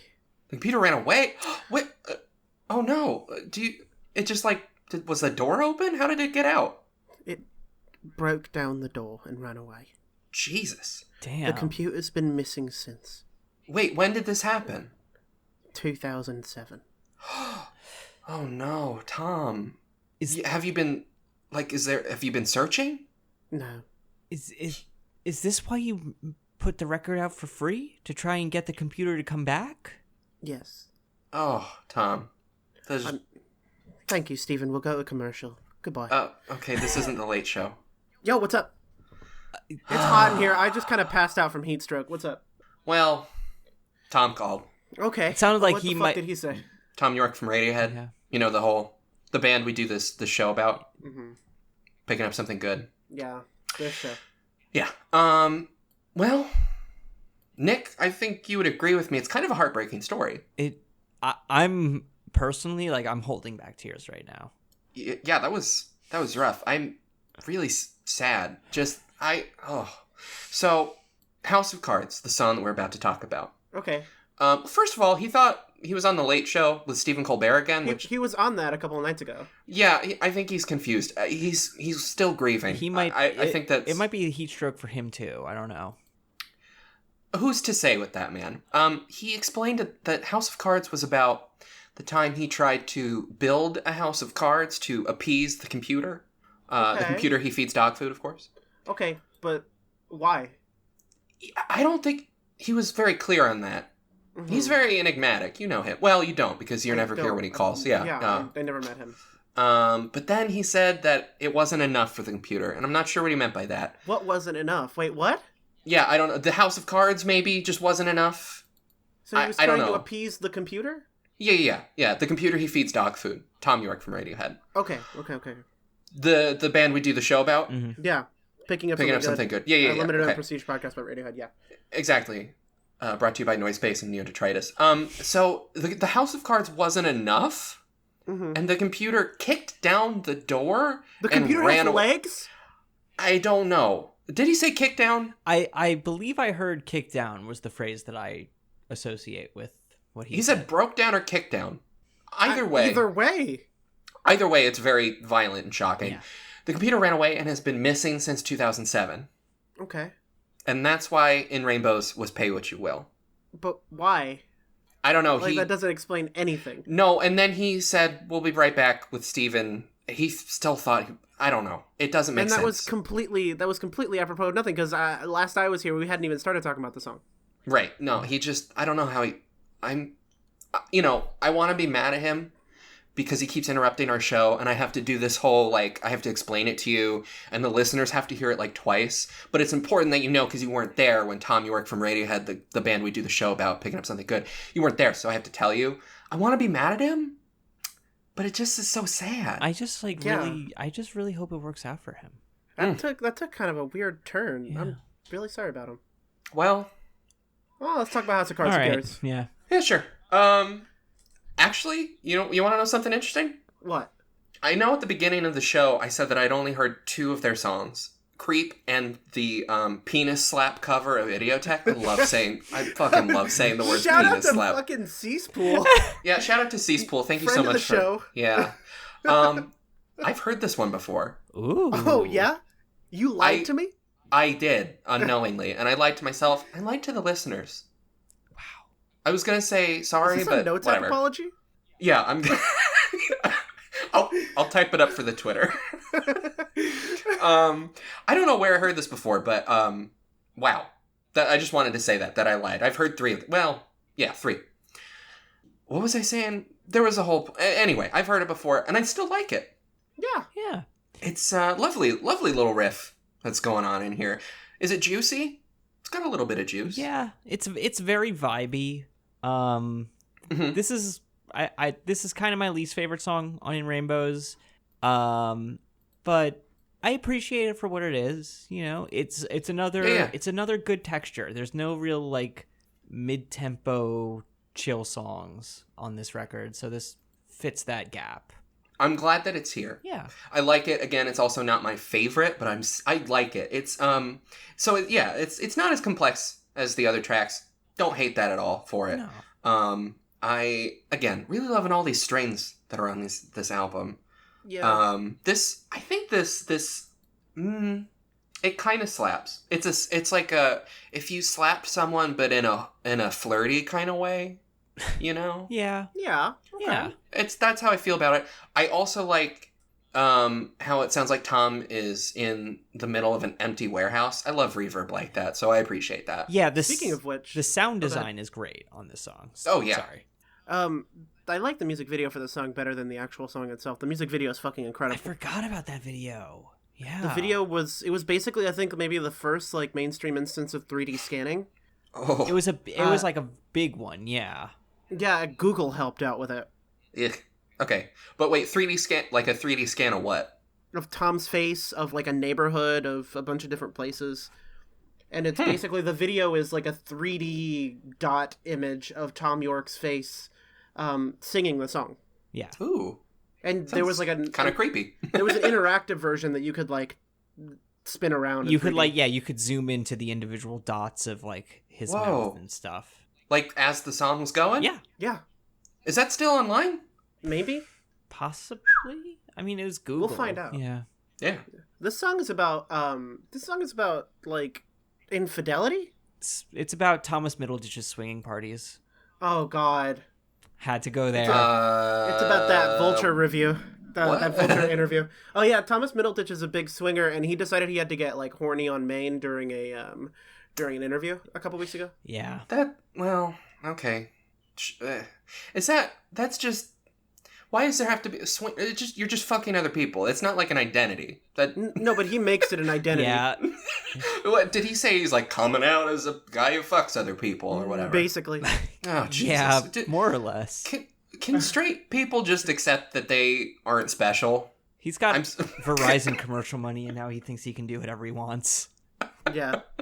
That's like 2 reasons not to watch Silicon Valley. Yeah. Oh, hey, I was on Silicon Valley. Oh, you want to swing? You want to pay $150 for phone service? Oh, I got you. Oh, and it doesn't work even though you're paying $150? Let's fuck now. And when you call us, we hate you. Why would you call us? Oh, God, how dare you call us? What? That was you, wasn't it? Huh? No? Nick, What was was that you? Was what me? That loop? What? Did that come up? Was that picked up on the recording? Yeah, it was. What was that? I have. I was moving something and touched my MIDI controller for a second. That was so scary. I don't know what. I am don't know so what I sorry. thought was It didn't even happening. that didn't even monitor in my recording or anything. Oh my God. We heard it. Did one of our microphones pick it up? Because that's going in. I think probably it was a recording from maybe. I mean, if it doesn't pick up in your in your headphones, then it's it's fine. It's like Will Wiesenfeld's podcast where he just has random effects. I don't know what I thought, but I had like a, oh shit, we're under attack kind of feeling. I'm like, oh, something broke. Yeah. Like, oh, there goes my mic again. I don't know. I am so sorry. I was That's moving okay. my notepad and yeah. That adds some flavor to this Yeah. podcast. It sounded cool. Oh, that I was guess a that... What? no, go ahead. I I guess that about wraps up House of Cards then. Yeah, that's the last jigsaw that needed to fall into place. Speaking of which, let's put together a little puzzle I like to call Jigsaw Falling into Place on In Rainbows by Radiohead, the band. From 2007. From 2007. Nikki, what do you think? Did you say Nick or Nikki? Nikki. See, I knew this was going to happen. I'm B-Test. Sorry. Okay. B-Test, you're up next. Let me say my piece. Again. Oh, this bass though. Mm-hmm. Oh, what a groove. How did they get so dancey out of nowhere? Like, they were just like, they knew they could be this dancey, and they just were, like, hanging on to this. And they're just like, you know what would be cool in 2007? Let's become dance pop. That sounds like 2007, actually. Yeah. Yeah, no, seriously, like, it's so, and I appreciate it. I love it. Also, Low Register Tom is back. Oh, yeah. Yeah. After his wolf was at the door, I guess he survived. Ooh, yeah, thank God. Yeah, I don't know, just, like I said earlier, like, a lot of this album feels like when I get a little manic, this really does. Oh, God, yeah. When it, like, goes up into, like, the last verse. Yeah, it just really, it comes to, like, a fever pitch, and I'm like, oh, okay. B-Test, what do you think? So, this is another texture song for me, totally. Starting with that acoustic right after everything with House of Cards and that sort of very floaty sound design, it's bring it back to a very grounded thing. Sorry, my phone was ringing as I was saying that, and I was trying to get that to shut up. It's okay. It was Tom. I think it was God. Tom. Don't answer it. I love the guy, but I think he's said enough. Yeah. No, the intensity of this song is really sort of the thing that I keep thinking about. It's such a perfectly constructed build from this very like singular guitar to that big fucking dramatic ending that kind of echoes a little bit of Exit music. I don't know. A little bit. Oh yeah, I can sense that. Yeah. He still hopes that I choke. Yeah, he really Yeah. does. Yeah. He really does. I think this is, according to Genius, it's about basically going out into Oxford and seeing a bunch of drunk guys hanging around. Yeah. Okay. I mean, That makes sense. You could have given me 50 years and I would not have anticipated that, but sure, I see it, I guess. Yeah, I figured it was another one of those, like, the anxiety of being in a society, but no, just a bunch of drunk dudes. Tom says, Jigsaw Falling into Place says much about the fact that I used to live in the center of Oxford and used to go out occasionally and We witness... get it. You live in Oxford. God. You're British. We Ooh, get it. bleh. You're mad about Brexit. We have a queen. We're also mad about Brexit, but that's a different story. Gotta We're mad about stop it for talking different about Brexit. reasons. Yeah. I'm actually, in a perverse kind of way, I'm not glad. See, glad is the wrong word. I'm just, because America's really shitting the bed. I'm glad that there's, we're not alone. We're also, there's, glad is the wrong word, because, Brexit is bad, it's going to harm a lot of people. I think Tom mentioned that on the Late Show the other night, where he was like, "Oh, that was pretty bad in America. Now it's bad here. Sorry." Oh yeah. It's the same. Yeah, it's just like, well, at least we're sinking together. Basically, Tom says he used to go out occasionally, witness the chaos of a weekend, but it's also a lot about different experiences. So it's just a song about a bunch of stuff. Then this is like when he deflects. Yeah. Like about how Hail to the Thief was about Andrew Jackson or whatever. John Quincy Adams. Oh yeah. Which, by the way, he walked back on Colbert as well.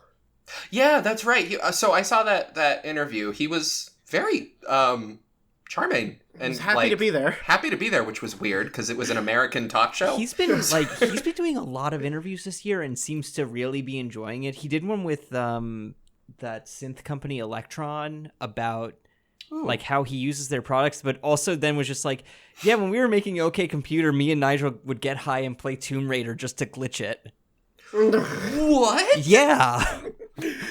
Okay, first of all, did he mention with what drug? I mean, I think it was supposed to be weed. He may have said that they were stoned. I don't know.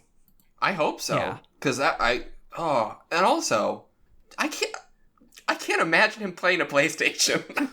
I don't know. I don't think you can say that they played it. They just were trying to get Lara Croft to walk through walls.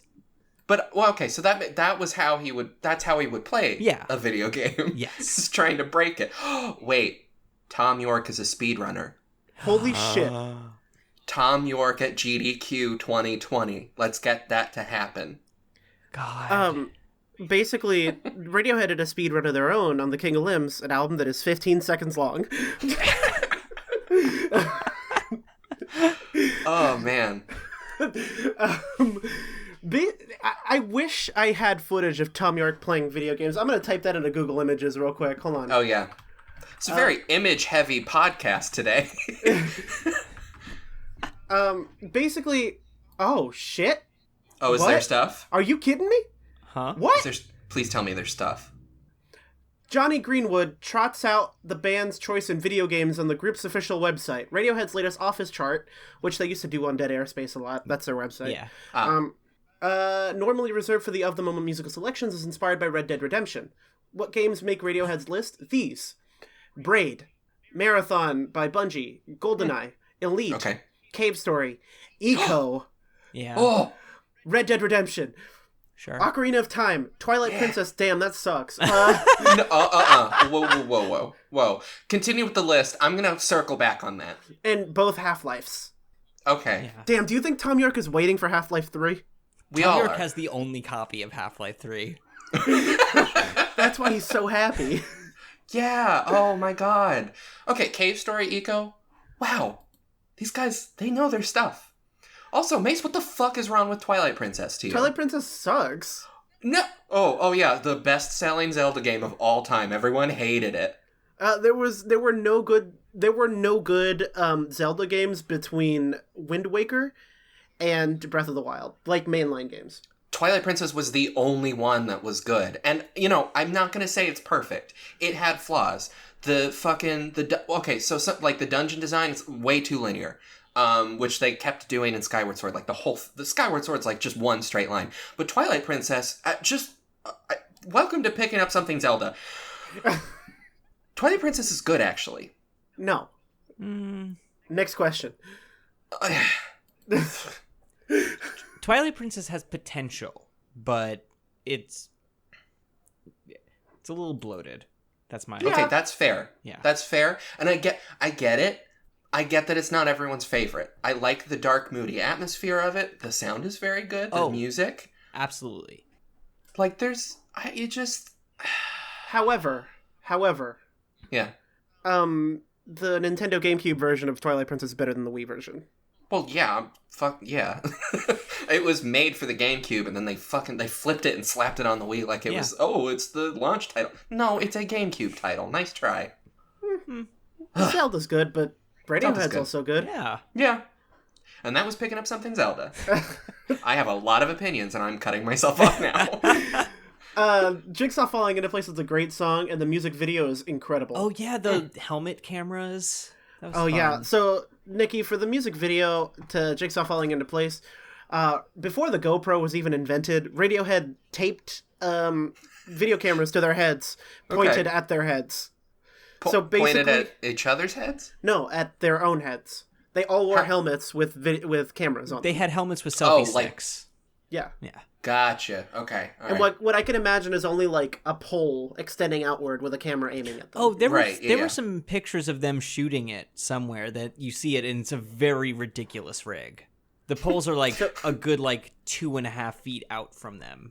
Yeah. Man, 2007, everyone was trying to be OK Go. They're weird, let's go viral. OK Go had some pretty solid records, though. Yeah. The sad thing about OK Go is just that every music video that they did from that had to be a bigger and bigger viral challenge. Yeah, I hate that they're like at this point we fucking get it. Like, just calm down. I haven't been keeping up with their videos since I don't know. There was one where they did a bunch of. It's like a Rube Goldberg machine of paint or something. Yeah, and it was sponsored by some kind of venture capitalist. All of them now are sponsored by Toyota or some giant corporation or something. Basically. Anyway. OK Go put out a welcome to picking up something Damien. Is that the guy from OK Go? Yeah. Yep. Damien Albarn. Damon Albarn from OK Go. They had an album that came out in 2009 that had an incredible set of songs. Wait, which one was that? I can't remember. Of the Blue Color of the Sky, maybe? Yeah. Yeah, okay, no, that was one of the last albums that I was, like, really paying attention to. That's that was a really good OK Go album. Oh, yeah. I gotta check this. I feel like Wayne Coyne may have been involved with that record in some form. No, I was really up on it in 2009, mostly because it sounded like embryonic. Okay. Was it 2009? I feel like that came out a couple years later. No, that was Wikipedia 2009. says January 2010, so Really? almost 2009. Yeah. Yeah, so we're okay. Okay. Yeah. It was some good stuff. They released, I think, no. You know what it is? No, I'm thinking of a different album. It's produced by What? Dave Fridman.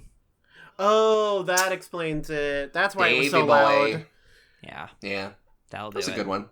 Is what happened to the loudness war, by the way? Before we get into this next song, what happened to the loudness war? Did that just go away? No, streaming happened, and now we don't know what to do with the loudness war. Is what I think happened. 'Cause Yeah. I feel like either it went away or we got used to it. It's a little bit of column A, a little bit of column B.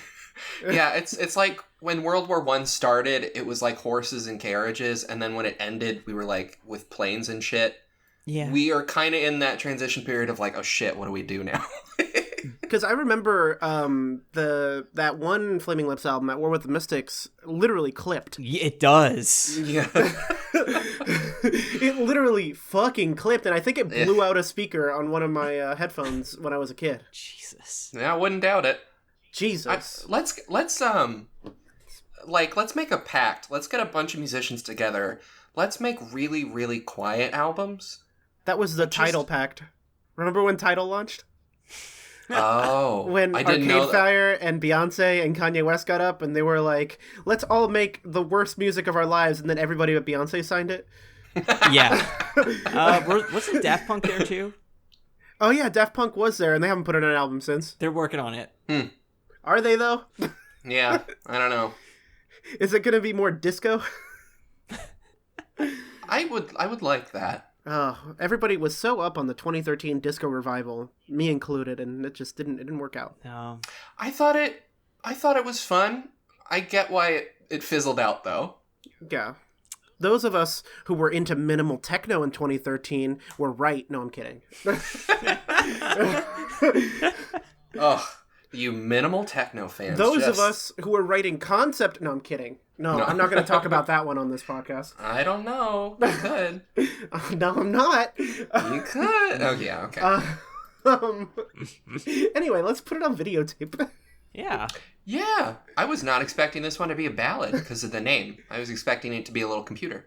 You know? No computer. Well, kind of No? computer. Yeah, a little bit. I cry every time. Oh, this is the pantheon of Radiohead closers. I mean, at this point, they know how to end an album. Yeah. Yeah. This song's beautiful.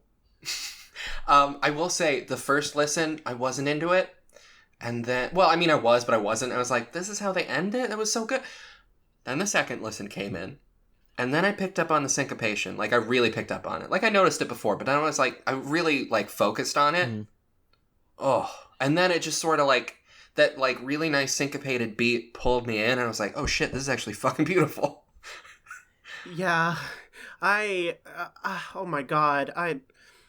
This is like motion picture soundtrack level to me, I think.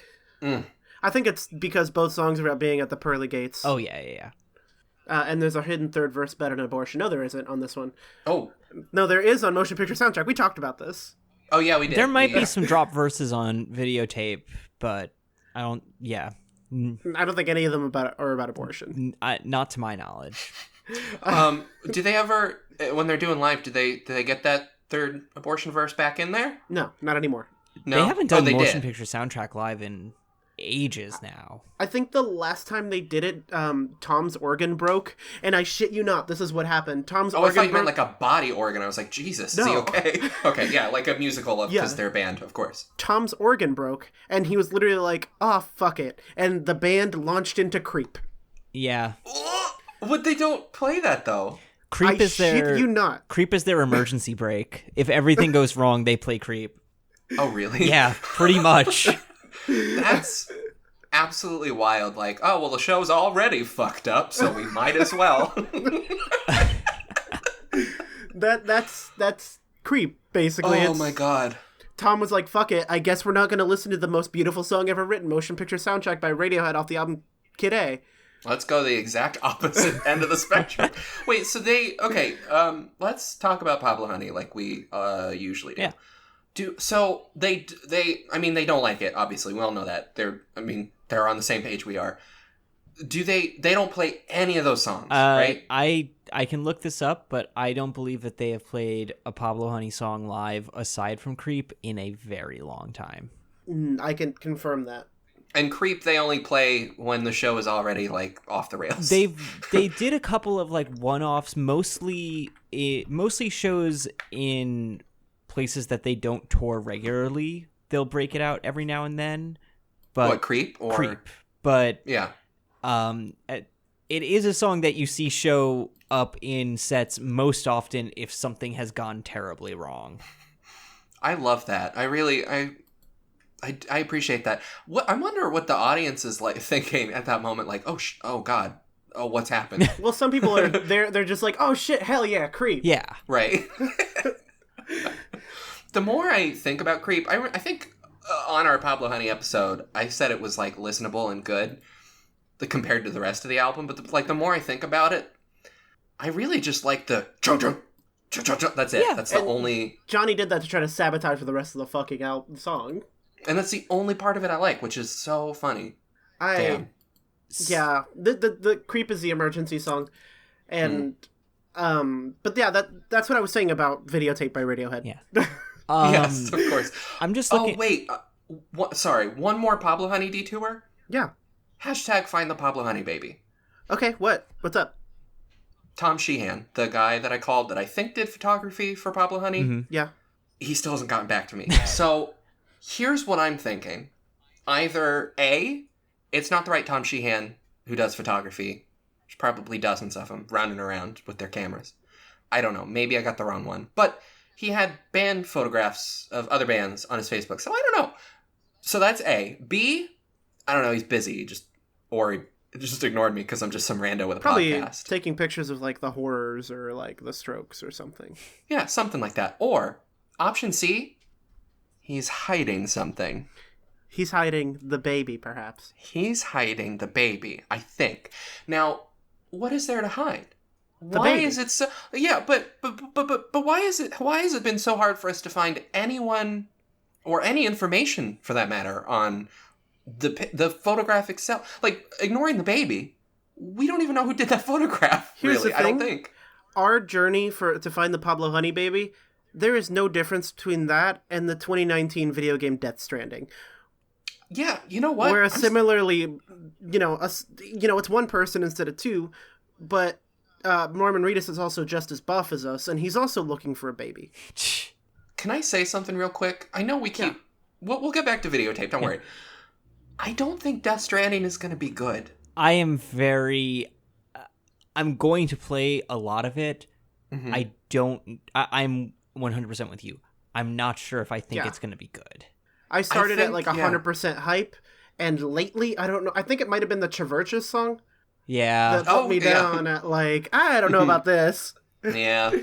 I'm borrowing a PS4 to play it, but still. I'm gonna, I don't know, break into someone's house to play it. But I feel like, as bad as Konami was to Hideo and like their awful business practices in general, I think he needed those reins a little bit, pulling them back.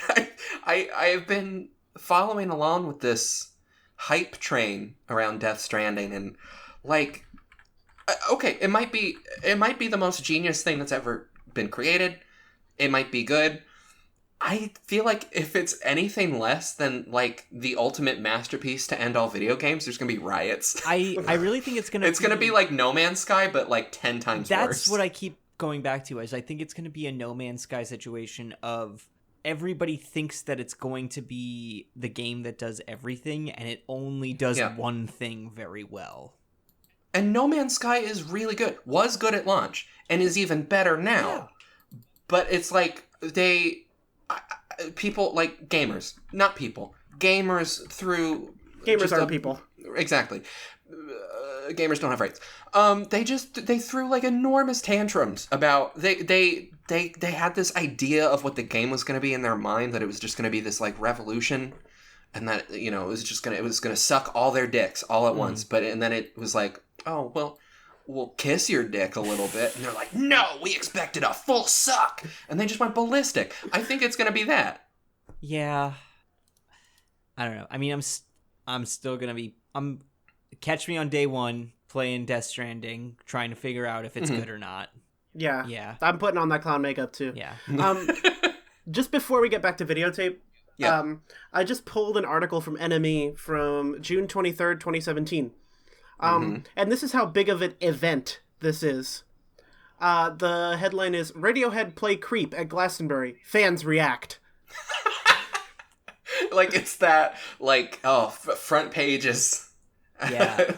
Stop the presses. Judging from the research that I just did on Setlist FM, Radiohead haven't played a non-Creep song live since 1996. Wow. I was born that year. And the most recent time that they played Creep was for a festival in Chile last year. Oh. Yeah. Wow. I mean, Chileans work very hard to get artists to come to Chile, so... Yeah. It's like them and Brazilians that are just like, yeah, hell yeah. Yeah, we'll take whatever. That's most of the places that you see Creep at this point is when they're playing places that most bands in general barely get to. Yeah. That's a shame. I hate when people go on world tours and they go to the US and Europe and that's it. That's not a world tour. Come on. Anyway, videotape is fucking incredible. Yeah. Beautiful song. As we were saying. Right. As we've been talking about the entire time. Holy shit. This is, I mean, yeah, I didn't cry, but like, I felt like I could. It's very moving. It's, I don't know, that syncopation really goes such a long way of sort of keeping it engaging. Oh, yeah. I wish those hats came in a little sooner to that effect. If you can, look up live videos of them doing this on like the 2006 tour where they were workshopping a lot of this material. They do some different things with the drum arrangements that are really interesting. And then Vox.com did a whole video explaining why, giving a theory to why they changed it, of basically being it was too hard to pull off that syncopation in the studio or something. Okay, yeah. I mean, that makes sense. I like it. I mean, that's that like, oh, the hats didn't come in soon enough is like such a tiny nitpick of a criticism. Like, I've been saying only glowing things that I had to like really try and figure out what to critique about it. I think it's that the way that it's supposed to be counted on a click track would be that the piano notes fall on a 16th note right before the downbeat, so it's like 1 E and a, 2 E and a, 3 E and a, 4 E and a. Yeah, I can't fucking do that. Yeah, no, it's I gotta automate that shit when I do syncopation. Absolutely. Yeah, I'm not really. Thank God for MIDI. Yeah. I don't know music at all. I just hit a key, whatever sounds good. I barely do keys. Yeah, it's. I just hit a key and it goes into everyone else's headphones. So. Ooh. We love that. We love that. We love when that happens. This is one of my favorite Radiohead closers. Yeah. I just know that the last 4 lines where he goes, "No matter what happens now, you shouldn't be afraid, because I know today has been the most perfect day I've ever seen," just breaks me the fuck down. Yeah. Oh, man. If this was the last Radiohead album, I would have been fine with it. Oh, this would have been a perfect final album. That would have been, like, what a way to go, you know? Just like how if, like, Meriwether Post Pavilion was the last Animal Collective album and they closed with Brothers for it, I'd be, yeah. Yeah, but... It's great that we have more, but, like, if they would have stopped there, I would have just been like, wow. Yeah, I'm still too much Team Centipede Hurts to think about a world where Anco called it after Meriwether. Yeah, we love Centipede Hurts here. Good. We do. Welcome to Hurts and Up Something Good.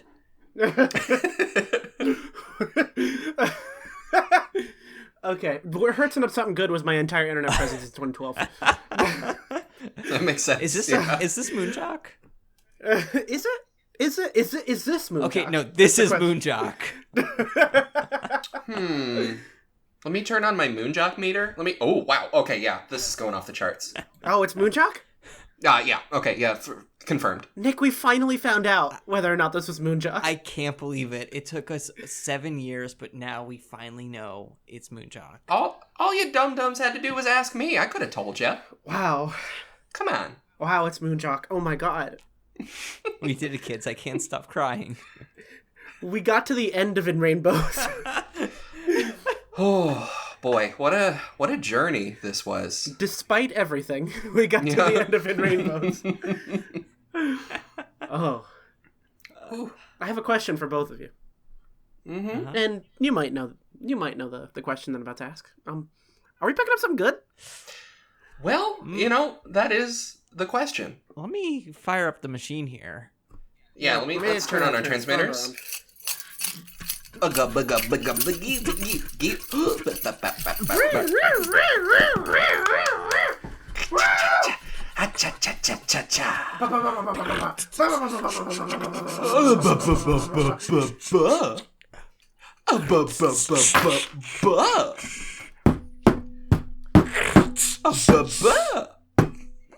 Okay, we got it. Yep. Wow. Okay, these results are very interesting. What? What is it? I'm picking up my favorite Radiohead album. Wow! Yeah. We got another one. We fucking did it. Mission accomplished, folks. And it only took 7 years in Radiohead time for you to establish a new favorite Radiohead album. Yeah, I mean, Kid A, sorry, number 2 now. Ooh. Not that it's poop, it's number 2 in the list. Anyway. Yeah, I relegated Kid A to number 2 after I became enlightened to Amnesiac. Okay. It's a good record. What did your transmitters pick up? I'm picking up something fucking incredible. Yeah. I'm picking up my favorite record ever. Full stop. Like, of all time? Of all time. Oh, just not even Radiohead, just all of it. Yeah, no, I just... The whole thing. As far, like, pacing, variety, like, the way that it is edited and the mixing and everything, I'm just sort of like, this is it. This is the perfect record. We did it. Wow. It's an incredible fucking record. It really is. Ugh. Wow. Whew. I'm so glad. I'm as soon as we're done recording, I'm gonna go cook my little fried rice dish that I have planned, and I'm gonna just blare this shit again because I need it in my brain. I think I'm gonna try to convince my partner to go to Olive Garden with me, and then on the way to Olive Garden, we're gonna listen to In Rainbows. Wow, that is. Whew. That's yeah, I know that's a lot to think about, but that is modern romance. I mean, I don't, Mace. I don't know if you need this, but I could give you directions to an actual Italian restaurant. It finally happened to me. Oh my god, this has been Picking Up Something Good, a limited event prestige podcast about Radiohead. My name is Mace. I play music as Echo Vessel. You can find me on Twitter at Echo Vessel or on Instagram at Echo Vessel. Say it with me. 1, 2, 3. Fuck Echo to Vessel. The other one, yeah. Sorry. Fuck be to Echo Vessel. That's I think it. That's fair. I'm on Radish too, which is a weekly show and tell podcast. I figure I should be plugging that one here too, because I plug Picking Up Something Good on every episode of Radish. Yeah, how have we not been doing that? I really love Radish. Radish is great. And I would not I was gonna say I would not be saying that if you weren't on it. I would be saying that if you hold on. Sorry. Anyway, I like the show a lot. Go listen to Radish. And not right now because we're still doing the outro. Yeah. Please don't. After, because I have to introduce me again. Wow, this is off the rails. I'm still thinking about Johnny Greenwood. My brain is a scramble. That was an hour ago. It feels like an eternity and also a millisecond. My name is Nikki Flowers. You can find me online, on the internet. Any web browser will do. Maybe not Internet Explorer. NikkiFlowers.bandcamp.com is where I keep all my music. Keep an eye on that because I got a new thing coming out soon. Ooh. Soon. The Smiths return. Yeah. They do. I don't know when that's coming out. Soon. I don't know. It'll be a surprise. I'm pulling a Beyonce with that one. You can follow me on Twitter as well, at YifPolice. Oh, yeah, if you want to be a friend on my Nintendo Switch with me, sure, DM me. I forget what the code is. Oh, I can't believe we're still doing friend codes. I know. Yeah. Like, what? Anyway, that's it. That's my whole thing.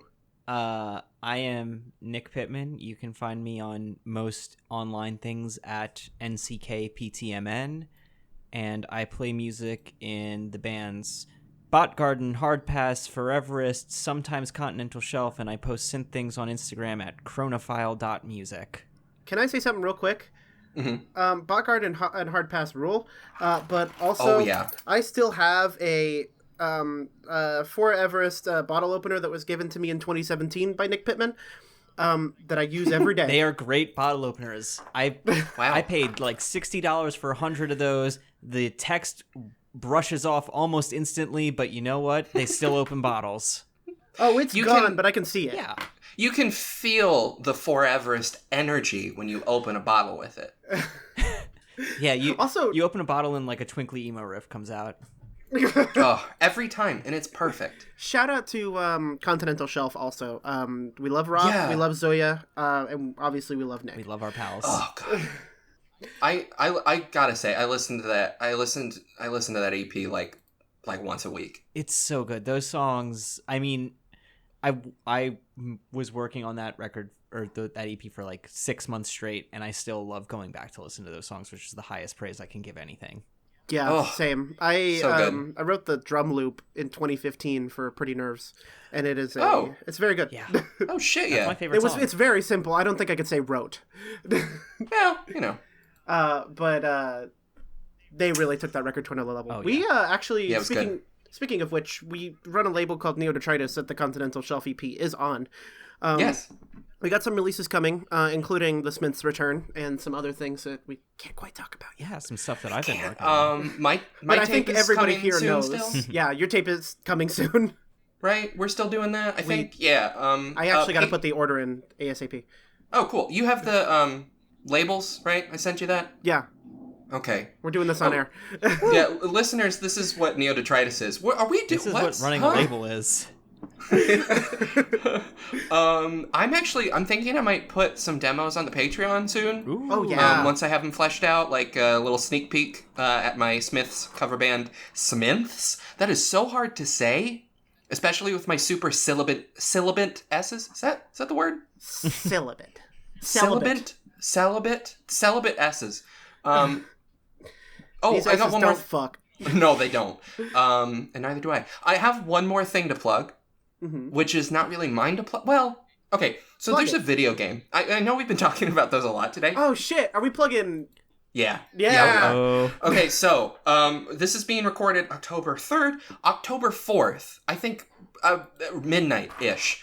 Crossneak Plus is coming to the Switch, Steam, and what is that? Itch.io. Itch.io, yeah. Crossneak Plus, CROSSNIQ and a plus sign. It's a video game by my pal Max Krieger. He's been working on that for a while. I do a tiny little bit of sound design in it. Ooh. Just a touch. I can't take a whole lot of credit for it because it's like I did the Macintalk voices do some stuff. But like they sound really flat. So I did some I made them sound good. Yeah. It was work. Whatever. I don't know. I don't have anything to prove to anyone. But yeah, so buy that on the Switch would be cool, or just wherever you buy video games. My name is going to be on the credits on a video game that Nintendo is selling. That kind of blows my mind. That's so cool. That is so exciting. I'm very excited. Well, not we. You're excited, I'm sure. We and you are excited. I love... Get it? Because Wii U. It's not going to be on the Wii U. No. Max, if you're hearing this, please port it to the Wii U. Yeah, I mean, it just, whatever. You just push a button and you port it to stuff, right? Yeah. It's fine. That's how that works. Just do it. Yeah. I love Max's design threads, and I've been so excited to play Crossnick, and that's going to happen tomorrow. I'm psyched. I literally, when midnight rolls around, I'm just going to be refreshing the eShop. I don't think they refresh until the morning, do they? Don't tell me that, please. They might not. Yeah. I need to play it. Well, Max said that it might. Maybe. We'll see. Anyway, buy Crossneak Plus, please. It's a very good... It's like a mix between... What would you call... I always describe it to people as like a mix between Tetris and a Rubik's Cube. It feels like Luminous, kind of. Okay. Do you remember Luminous? Yeah. Yeah. I think Max describes it as like I literally just saw a tweet that was like, think Dreamcast. And I'm like, yeah. Oh yeah. No, it feels like a long lost Dreamcast game that like someone just found, you know? But they didn't find it, Max made it. It's very good. And I'm burping. Anyway. It's anything else? Nick? I think I'm covered. Cool. Yeah. This has been Picking Up Something Good, a limited event prestige podcast about Radiohead from Noise Space and Neodetritus. Next episode, next episode is our season finale. Season 1. Season the 1 big is finale. over. And then we're going to take a little bit of a break. The next episode is about B-sides from the 2000s. That's right, we're doing it again. Ooh.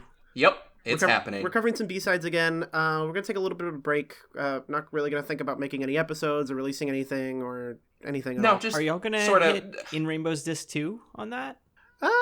Probably. Hell yeah. There's a second disc. There's a whole second disc. Oh god. That's so good. Yeah, so there might be some, just a little bit of radio silence from us. I guess podcast silence, but don't worry, we'll be back. We just want to, cool our jets. Yeah, we're cooling our jets. We'll be back, I think, with the most anticlimactic beginning ever. We are actually doing a Phil Selway album for the beginning of season 2. My chart. Mr. Phil. Dr. Phil on the... oh, wait, no, that's a thing. That's the wrong Phil. I forgot Dr. Phil was a thing. I was just trying to be like, oh, look, he's a doctor of... I don't know. Yep. Dr. Worm, the drums. I was trying... Whatever. It's a bad joke. Sorry. He can handle criticism. That's going to be basically the end of season 1. Going to take a little bit of a break. Coming back with a Phil Selway album. And then we're going to cover the 2010s and Radiohead. The Aught-10s. Which I'm looking at him as a lot more solo albums than Radiohead albums. Yeah. Yeah, there's gonna be a lot. Are we doing like a There Will Be Blood episode? I think that would be fun. That's we're great actually score. Doing a Johnny retrospective. Ooh. Nice. Which I reserve the right to extend into multiple episodes because I've gotten multiple people who want to be on that. Yeah. Oh, we can we become like a movie podcast real quick. Yeah. Like every other podcast. We'd have to end up watching the movie. Anyway, this is Picking Up Something Good. That's the end of the episode. We have to end it now, please. It's been almost 2 hours. It's been... All right, sorry. That was bad. Oh, God. Okay. Bye-bye. Bye.